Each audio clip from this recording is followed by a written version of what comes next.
Hello students, welcome to Aarti education world. Dear students, इस video में हम आपकी 10th क्लास की सामाजिक विज्ञान विषय की वर्कशीट नंबर 43 पढ़ेंगे, जिसकी डेट है 13 अक्टूबर 2020। बच्चों, आज की वर्कशीट आपकी आई है राजनीतिक दल के बारे में, यानी कि पॉलिटिकल पार्टी के बारे में। जो पॉलिटिकल पार्टीज़ होती हैं, आपने बहुत सारे पार्टीज़ के बारे में सुना होगा, जैसे कि आप जानते भी होंगे कांग्रेस पार्टी, बीजेपी पार्टी, आम आदमी party, Samajwadi party, Bahujan Samajwadi party. तो इतनी सारी पार्टीज़ हैं हमारे देश में, राजनीतिक दल बहुत सारे हैं, और वही आज हमें पढ़ना है। तो ये आपके लिए बहुत ईजी भी होने वाला है।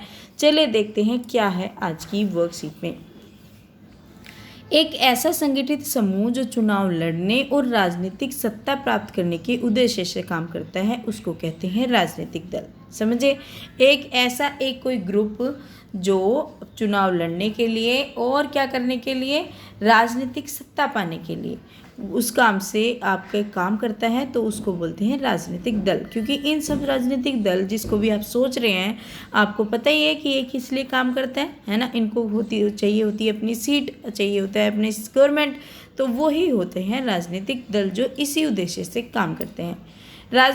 राजनीतिक दल के 3 प्रमुख हिस्से होते हैं: एक नेता, एक सक्रिय नेता, एक अनुयायी समर्थक। मतलब एक तो होते हैं उसके मेन नेता, है ना, नेता होते हैं जो उस पार्टी के। एक होते हैं एक्टिव, जो रहते हैं हमेशा काम करते रहते हैं, सक्रिय रहते हैं, वो होते हैं एट प्रेजेंट जो काम कर रहे हैं, वो होते हैं सक्रिय नेता। और अनुयायी या समर्थक जो उसके सपोर्टर होते हैं, उसके लिए काम करते हैं उस पार्टी के लिए और उन्हें सपोर्ट करते हैं। ठीक है, ये 3 प्रमुख हिस्से होते हैं किसी भी राजनीतिक दल के। अब देखते हैं राजनीतिक दल के कार्य कौन कौन से होते हैं। अलग अलग राजनीतिक दल के कई कार्य होते हैं। चुनाव भी लड़ते हैं वो लोग, है ना। अगर उन्हें सत्ता पानी है तो चुनाव तो लड़ना ही पड़ेगा। सरकार अगर उनकी बन जाती है तो सरकार बनाना और चलाना जो उनके लिए एक चैलेंज होता है, ये भी उन्हें करना है। और कई बार जब वो हार जाते हैं तो क्या करते हैं, विपक्ष की भूमिका निभानी पड़ती है, उन्हें विपक्ष में बैठना पड़ता है ना। जैसे किसी स्टेट में अगर किसी की गवर्नमेंट बनी तो उसे दूसरी जो गवर्नमेंट है, जो भी दूसरे पार्टीज़ हैं, उनको विपक्ष में बैठना पड़ता है ना। एक मेन विपक्ष होता है जो दूसरे नंबर पे जिसकी सीटें जीत कर आती है पार्टी, वो होते हैं मेन विपक्ष की पार्टी। मतलब एक तो आपकी जो जीतेगी और उससे जो दूसरे नंबर पे आती है वो। और वैसे सभी को विपक्ष में बैठना पड़ता है, जो भी हारती हैं सारी पार्टीज़। कानून बनाने में महत्वपूर्ण भूमिका, हाँ, ये बेशक हारें या जीतें, कानून बनाने में इनकी महत्वपूर्ण भूमिका होती है राजनीतिक दलों की।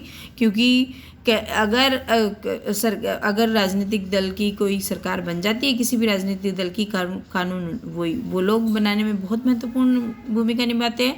और अगर नहीं भी बनती, विपक्ष में भी रहते हैं, तो फिर उसको भी, विपक्ष के नेताओं को भी ये आज़ादी होती है कि वो उस पर अपना विरोध प्रकट कर सकें।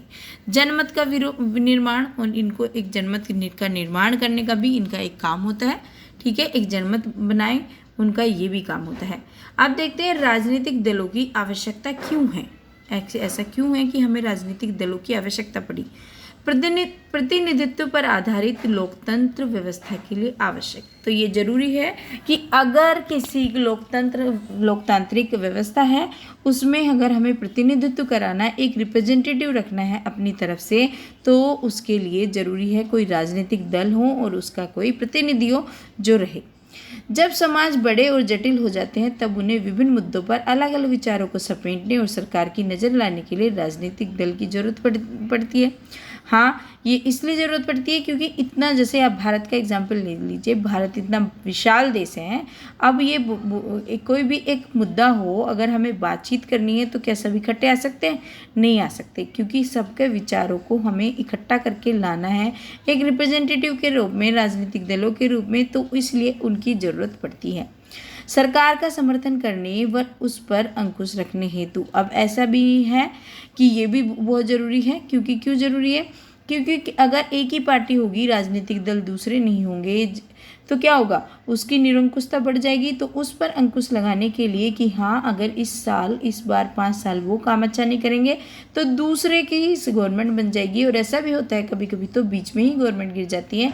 तो ये ज़रूरी है, ये राजनीतिक दल जो आपके दूसरे रहें और वो मजबूत भी रहें, विपक्ष में भी अच्छी भूमिका निभाएं।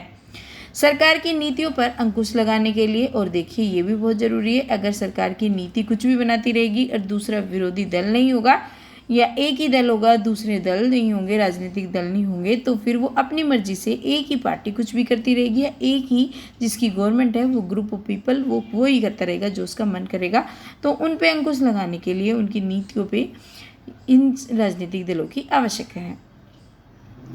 देश के प्रति उत्तरदायी सरकार के लिए आवश्यक, और ये भी जरूरी है कि जो देश के लिए समर्पित रहे, ऐसी सरकार के लिए भी आवश्यक है, क्योंकि हमें दिख जाता है थोड़े दिन में कि वो कितना समर्पित है देश के लिए, कितना अपने लिए काम कर रहा है, कितना देश के लिए काम कर रहा है। तो उत्तरदायी सरकार के लिए भी ये आवश्यक होता है। देश के सुधार के लिए, देश को के विकास के लिए एक राजनीतिक दलों की ज़रूरत है। चलिए, हमारे देश में राजनीतिक दलों की ज़रूरत क्यों है? तो अभी तो हमने इतने सारे पॉइंट्स पढ़े हैं, उनमें से लिख दीजिए। तो पहले प्रश्न का उत्तर आप इस तरीके से लिख देंगे। देखिए कितनी आसान सी वर्कशीट है। हमारे देश में राजनीतिक दलों की ज़रूरत इसलिए है क्योंकि देश के प्रति उत्तरदायित्व सरकार के लिए आवश्यक है। सरकारी नीतियों पर अंकुश लगाने के लिए प्रतिनिधित्व पर आधारित लोकतांत्रिक व्यवस्था के लिए ज़रूरत है। सरकार को समर्थन करने और उस पर अंकुश रखने हेतु राजनीतिक दलों की आवश्यकता होती है। तो आप इस तरीके से इसको पैराग्राफ में लिख देंगे, राइट। चलिए, दूसरा प्रश्न हमसे पूछा है, राजनीतिक दलों के कार्यों की व्याख्या कीजिए। तो बच्चों, राजनीतिक दलों के कार्यों की व्याख्या आपको इस तरीके से करनी है। इनके काम होते हैं चुनाव लड़ना, सरकार बनाना और चलाना, विपक्ष में अपनी भूमिका निभाना और सरकार बनाने में महत्वपूर्ण भूमिका निभाना और जनमत का निर्माण करना। ठीक है, नीतियाँ बनाने में। ठीक है, यहाँ इसके बनाने के पहले आप लिखोगे नीति। ठीक है, नीतियाँ बनाने में अपनी महत्वपूर्ण भूमिका निभाना और जनमत का निर्माण करना। ये हो गया आपके दूसरे प्रश्न का उत्तर। तीसरा प्रश्न है, राजनीतिक दलों से आप क्या समझते हैं? तो लिख दीजिए, राजनीतिक दलों से अभिप्राय है एक ऐसा संगठित समूह जो चुनाव लड़ने, राजनीतिक सत्ता प्राप्त करने के उद्देश्य से काम करता है। ठीक है, तो ये हो गया हमारे राजनीतिक दल का मतलब। और चौथा क्वेश्चन जो इस वर्कशीट में पूछा गया है, राजनीतिक दलों के कुछ अन्य कार्यों के बारे में उल्लेख कीजिए जो वह आपके क्षेत्र में करते हैं, अपने अनुभव के आधार पर इनकी व्याख्या करना है। तो जो भी आपको लगता है वो लिखना है। जैसे कि आप इस तरीके से लिख सकते हैं, राजनीतिक दलों के अन्य कार्यों में है जैसे कि वोटर कार्ड बनवाने में सहायता प्रदान करते हैं ना राजनीतिक दल। याद करो, जब इलेक्शन आते हैं सारे की सारी पार्टी के लीडर आ जाते हैं कि वोटर कार्ड बनवा लो और ऐसे बनवाना है, वैसे बनवाना है, हम बना के भेज देंगे। और उस समाज की समस्याओं को भी सुनना और तथा उसे सरकार तक भी पहुंचाना। अगर हमारे एरिया में कोई प्रॉब्लम है तो ये भी राजनीतिक जो दल हैं उनका दायित्व बनता है कि उसकी समस्याओं को वहाँ की सुने और सरकार तक पहुँचाए, चाहे वो पक्ष में है या विपक्ष में, चाहे उनकी सरकार है चाहे वो विपक्ष में है, उनका ये काम है। ठीक है बच्चों, तो ये थी आज की आपकी आसान सी SST की वर्कशीट नंबर 43। होपफुली वीडियो से आपको बहुत हेल्प मिली होगी। और बच्चों, अगर आपको वीडियो से हेल्प मिलती है तो प्लीज़ वीडियो को लाइक भी करा करो और नए आते हो चैनल पे तो सब्सक्राइब कर लिया करो। और डियर फ्रेंड्स, अपने जो भी फ्रेंड्स हैं उनको भी शेयर करना। Thank you.